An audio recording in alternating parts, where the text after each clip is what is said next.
The Premier League is back underway for the new 25-26 season, and I am absolutely delighted that it's finally back. And that is why we are back with another video.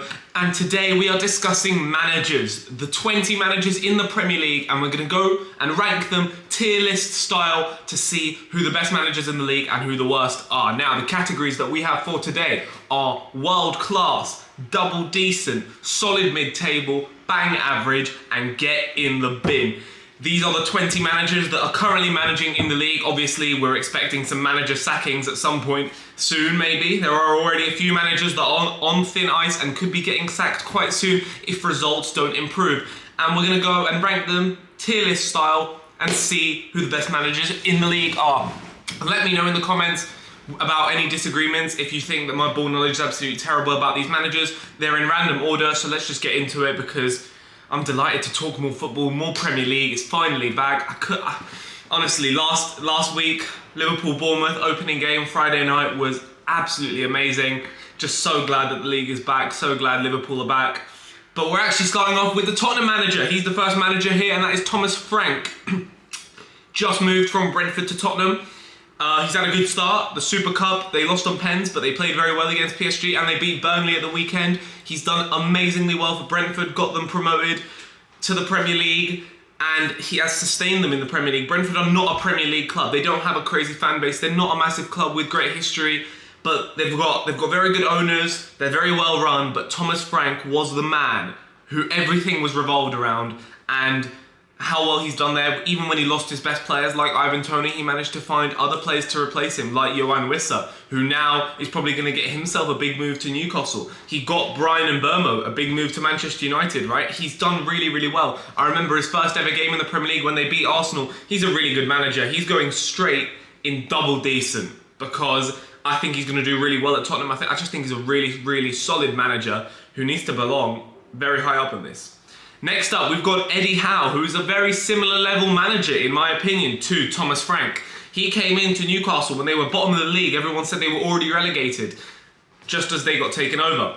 And that season, he did amazingly well, got them into like 10th place, which no one saw coming. Then the season after that, I believe, was it the season right after that, when he got them into the Champions League and the Carabao Cup final. He's obviously won the Carabao Cup with them last year, and he's now made Isak a £150 million player apparently. So I think Eddie Howe has done a really, really good job. I think there were points where you thought it was going a bit stale at Newcastle, but I think last season was just another example of how good a manager he is, and I think he's going to go into double decent as well. But is he better than Thomas Frank?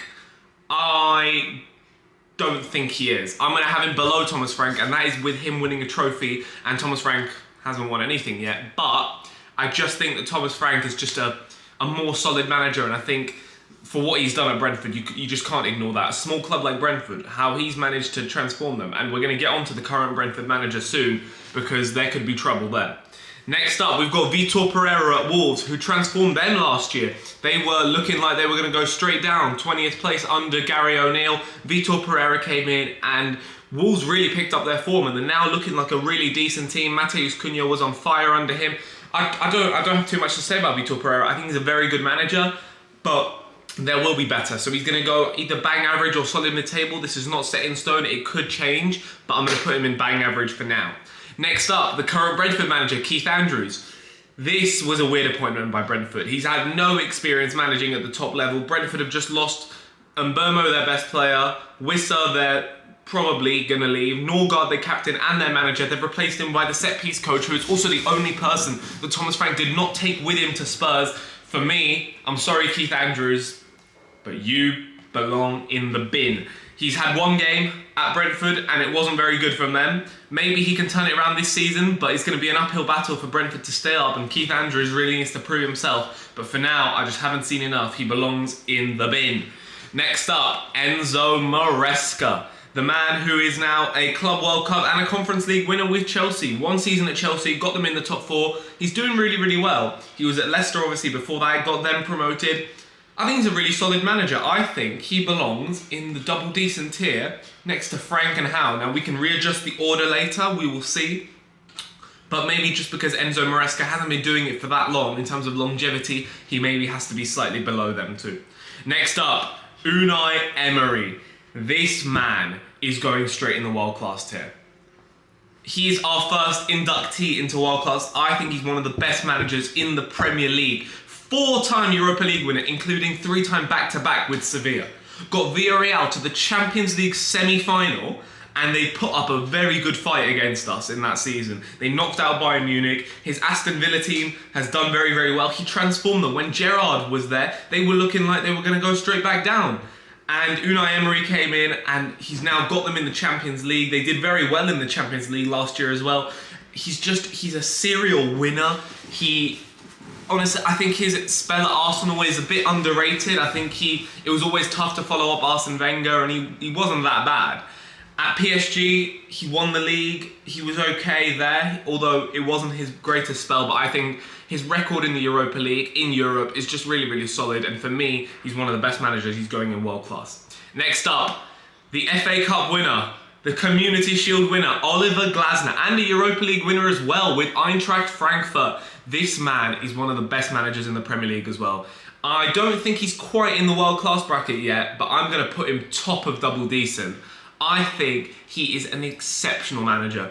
At Frankfurt, what he did in that Europa League, right? They beat Rangers in the final. He had a very solid team there. He moved over to Crystal Palace, and immediately after, I think he was taking over from Roy Hodgson, immediately took over, and Palace went on a run where they just couldn't stop scoring. Mateta, how good he was under Oliver Glasner compared to how rubbish he was before that. Then last season, right, winning the FA Cup, beating City in the final, now beating Liverpool in the Community Shield, drawing to Chelsea away on opening day. Oliver Glasner has built a really, really good Palace team. Now, they do look like they're going to lose Eze, which could be a big hit, but I don't think Glasner's going to mind. I think he's going to find someone else, and he's just a really good manager, and I think Palace will be absolutely fine. And I think once a top job opens up, the Man United job, if they lose their manager, the Tottenham job, the Chelsea job, whatever, I think he could be a candidate to go in there. I think he's really ready for a very big club. Not that Palace are not a big club, of course. They are FA Cup winners. But now, it's the main man. It's the main man, the best manager we have discussed in this video so far. He's going world class, but he's going ahead of Unai Emery. That is Mr. Premier League winner. He brought us number 20, and his name is Arne Slot. Oh my goodness me, I can't give this man enough credit to take over what Jurgen Klopp did. Yes, Klopp did so much work in rebuilding the team for Slot to have it, not that difficult. But I'm sorry, to win the Premier League in his first season, it's just incredible. Only Jose Mourinho, I believe, is the only manager that's managed to do that. Correct me if I'm wrong in the comments. I think it's only Jose Mourinho that's won the Premier League in his first season. Arne Slot last year, we just looked like an incredible team. I mean, we blitzed the league. We had it done by February, March, right? And this season, we've added new. Now he's rebuilding the team in his image. Last year, he won it with Klopp's team. Now he's building it in his image. But I'm sorry, there's only one other Premier League winner that we're going to discuss, I believe, in the rest of these managers. So for me, he's going straight in world class, even after one season at the highest level. Arne Slot, I love you. Next up, Fabian Hürzeler. I think this is our first inclusion into solid mid-table. I think he's a very, very good manager, and I think he did very good things at Brighton last year. I think Brighton were solid. I think they came mid-table, following up after De Zerbi, who did a great job there. He was at San Pauli before that, got them promoted. He's a very young manager, but is still in his 30s. I think he's got a very high ceiling, and I think Brighton are going in the right direction. Brighton always know what they're doing. If you're hired by Brighton, you're probably a good manager. Hürzeler, solid mid-table. Don't have too much to say. Reggie Lebris at Sunderland. This is an interesting one. I'm gonna put him in bang average. I'm gonna put him below Vitor Pereira. I'm gonna put him in bang average. He got Sunderland promoted last year.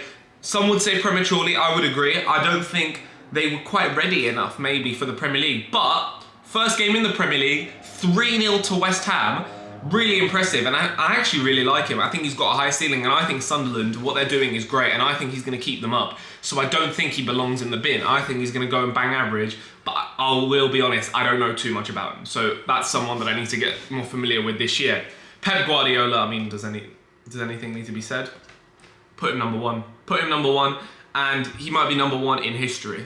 Okay, there are some people who I think can chat to him, but he's certainly up there in that debate, so I think he's very clearly here. I mean, he's won 6 Premier League titles.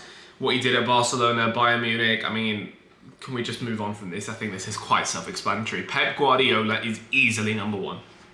Nuno Espirito Santo. I'm putting him solid mid-table, and I'm putting him above Huertzler for now. Because I think that at Wolves he was really, really good, got them promoted, sustained them as like a very solid mid-table Premier League club who were even pushing for Europe. He had a very good team there. He went to Spurs, it didn't really work out. He had a really good start there, won Manager of the Month, but then it just didn't work out. He got sacked after 4 months. Then I believe he went to like Saudi or Qatar or something like that, or whatever. But now he's at Nottingham Forest. Last season, Nottingham Forest were brilliant. I think 7th place in the Premier League. They were looking like they could push for the Champions League with a team that is not that level. He made Chris Wood look like prime Alan Shearer. He is a very, very good manager, and I think Forest under him will be absolutely fine. I don't think he's a manager, as we saw at Spurs, that maybe can manage at that very highest level, but for mid-table, I think he's very, very good. Daniel Farke is going to be our second inclusion into Get in the Bin. Above Keith Andrews, though. Now, he's done very well in the Championship when he's been there, but every single time he's come up to the Premier League, he has struggled. And I think I had Leeds to go down this year because I didn't believe in him as a manager. However, opening day of the season against Everton, they won and they looked very solid. So maybe he could prove me wrong. But for now, I'm sorry, Daniel Farke does belong in the bin. I think there are better managers in the Premier League. Marco Silva, for me, solid mid-table, and I'm going to put him there, maybe just below Nuno for now. He's done a really good job with Fulham, sustaining them as a Premier League club. That season that they came up, I thought they were going to go straight back down, but no, Marco Silva sustained them as a Premier League club, and Fulham are just looking very solid every year, and they don't spend too much money. They haven't got a really great squad, but Marco Silva is the heart and soul of that club, and if he were to go, Fulham could be in big trouble, and I think he could go to a much higher club. Now, he was at Everton, that didn't work, but I think a big club could take a chance on him. Ruben Amorim. He'll bring the glory days again. No, he won't. He's bang average. He's going there. He's going below Vitor Pereira. I am not a fan of Ruben Amorim.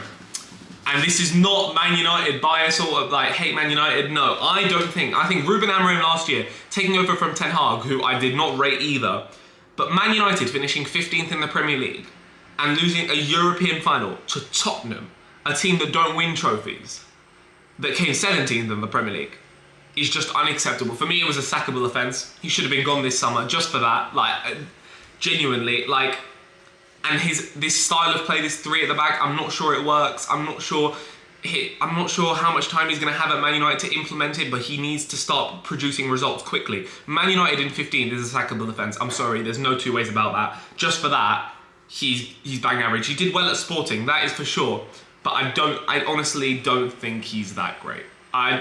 I'm not a fan of this. I'm not a fan of his tactics. The way he speaks, I do like. I think he could be a likable manager. I like the way he's dealt with like the Garnacho situation, but for me, I'm sorry, last season was an utter embarrassment, and honestly, the opening day of the season made me believe that maybe Man United are on the way up. They look very good against Arsenal, but he's got to convince me to move up that ranking. David Moyes, solid mid-table, and I'm putting him at the top of solid mid-table. What he did at Everton for years and years, he was really, really good there. Man United obviously was a poison chalice and he really struggled there. What he did at West Ham, right? The way he got them into Europe, Europa League semi-final, winning the Conference League, now at Everton, I think it's a very easy, solid mid-table. I think he's a very safe pair of hands. I like David Moyes as a manager. Andoni Iraola, he's going double decent. He's going double decent because he's a double decent manager. This guy came into Bournemouth last year and completely, everyone thought, like, who are they bringing in? Why did they sack Gary O'Neill? But he proved why. Was it last year? Maybe it was the year before that. He proved how much of a great manager he is. The way that Bournemouth have now sold their entire back line, but I think they're going to be fine. They've got this guy. He, I think, is the next up. Like I talked about Glasner, he is the next up for a big job. Andoni Iraola is that. He's an incredible manager. What he did at Rayo Vallecano as well in La Liga cannot be ignored. Great manager. Love Andoni Iraola. Big fan. Mikel Arteta is going to be the last name into world class, but he's below Unai Emery for me because he just hasn't won anything yet. But he's done very well at Arsenal. He's transformed them from a joke club, you know, where they were just towards the end of Wenger. After Emery, they were finishing 8th. And now they are consistently competing for the title, but he has not got them over the line. So for me, he has to be 4th in the ranking because he hasn't won enough. His record doesn't say that he should be anywhere higher, but he has done very, very well. I think this has to be the season though. If he doesn't get it right this season, he might have to go.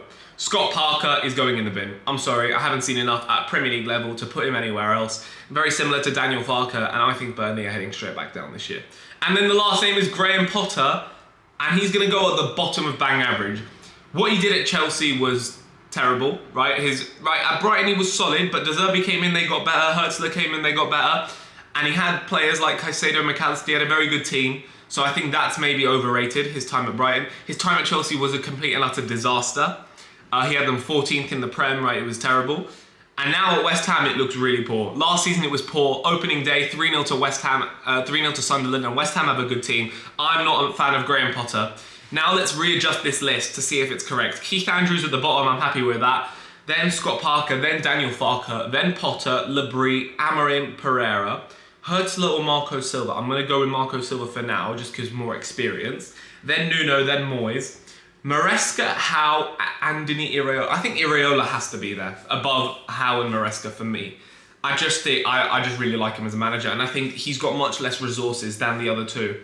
And Maresca's only been doing it for a year, really. Then Frank, then Glasner. Yeah, I'm very happy with this list. Let me know in the comments if I've had a howler. Let me know your thoughts, and let me know what videos you would want to see next. But I think that list was spot on, and I'll catch you guys on the next one.